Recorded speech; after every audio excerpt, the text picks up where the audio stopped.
Bonjour à tous, bienvenue ici, vous êtes au bon endroit, au bon moment.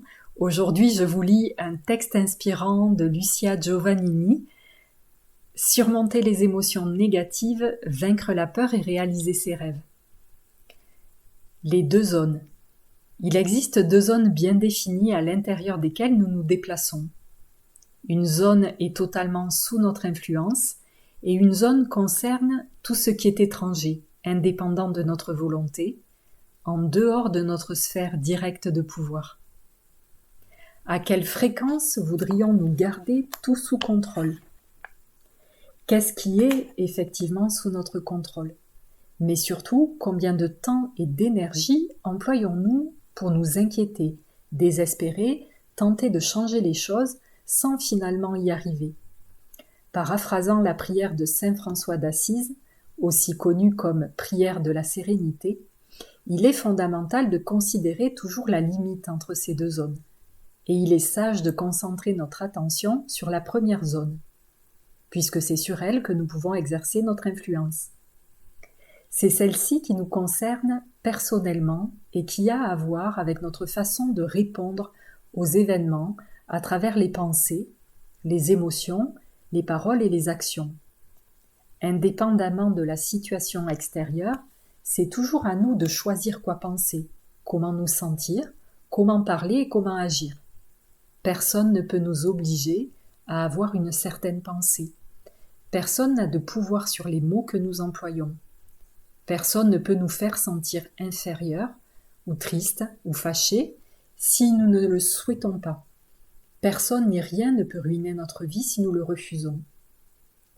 Penser, s'émouvoir, parler et agir sont nos 4 capacités principales et composent notre zone de pouvoir. C'est ici que le moteur et le point d'appui du changement demeurent. Voir clairement cette distinction nous permet de ne pas gâcher de temps et d'énergie dans la tentative de changer ce que nous ne pouvons pas changer, comme une journée de pluie, un deuil, un licenciement, une séparation. Ce sont les cartes que la vie offre dans cette partie. Nous pouvons décider comment les utiliser. Et tout cela est aussi un devoir vers l'évolution. Certes, nous pouvons aussi choisir de soupirer, de nous plaindre ou de passer des journées entières à nous énerver contre le donneur de cartes ou contre le sort. Mais tout cela nous aidera-t-il dans un meilleur rendement de nos cartes ? Quand nous décidons d'imputer la faute aux autres, de nous sentir des victimes impuissantes et sans espoir, nous sommes en train de renoncer à notre zone de pouvoir. Le plus nous le ferons, le plus nous nous mettrons en marche vers un changement de type péjoratif ou involutif. Vivre signifie prendre la responsabilité de trouver les bonnes réponses aux problèmes de la vie. Viktor Frankl. Si seulement j'avais plus d'argent, de temps, de chance, si seulement je recevais plus d'aide, de la part de mes collègues, de ma famille, de mes amis, si seulement j'étais plus jeune, plus mince, plus belle, si seulement mon travail était moins stressant. Cela vous semble-t-il familier ? Quels états d'âme et quelles actions produisent cette manière de penser ? Quand nous nous retrouvons à réfléchir et à parler de cette manière, nous sommes hors de notre zone de pouvoir. La ligne qui identifie notre territoire d'influence est bien définie et elle a un nom, responsabilité.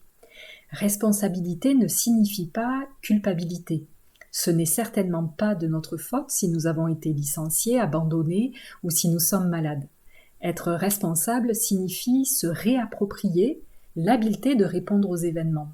Cela signifie employer notre capacité pour changer, être en mesure de donner des réponses les plus fonctionnelles possibles aux questions que les problèmes de la vie nous posent, et le faire tous les jours par notre conduite, nos actions, nos paroles, à la maison, au travail, quand nous sommes seuls ou avec les autres.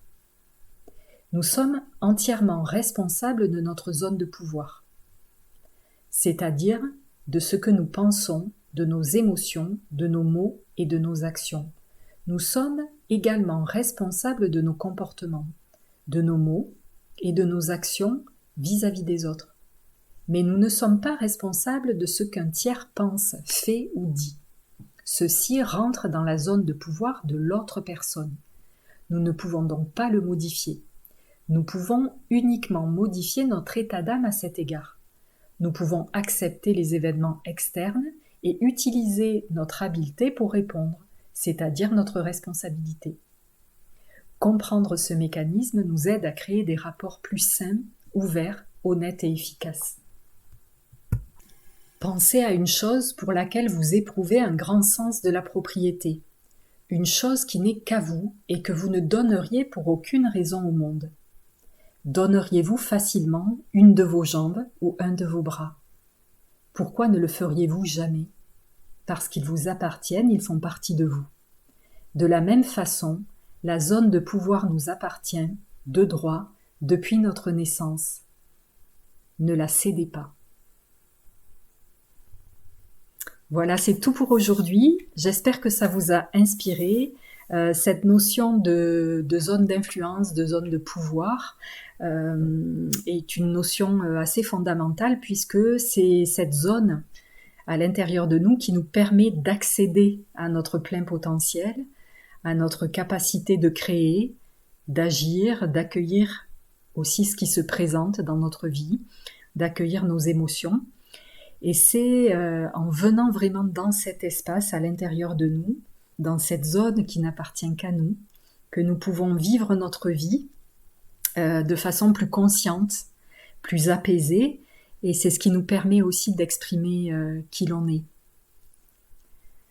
Voilà, je vous souhaite une très chouette journée.